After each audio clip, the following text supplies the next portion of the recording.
Welcome guys to the tutorial info channel. In front of me is Samsung Galaxy Tab A8 and in this video I'm going to show you how to change notification sound on this device. Alright, so first to do this we have to open our settings. Now we have to choose sounds and vibration, and here we choose notification sounds, and we can choose from there what notification sound we want to change to. So I'm gonna choose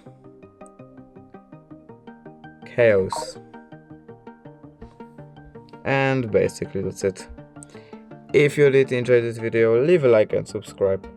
Thank you guys for watching. Bye.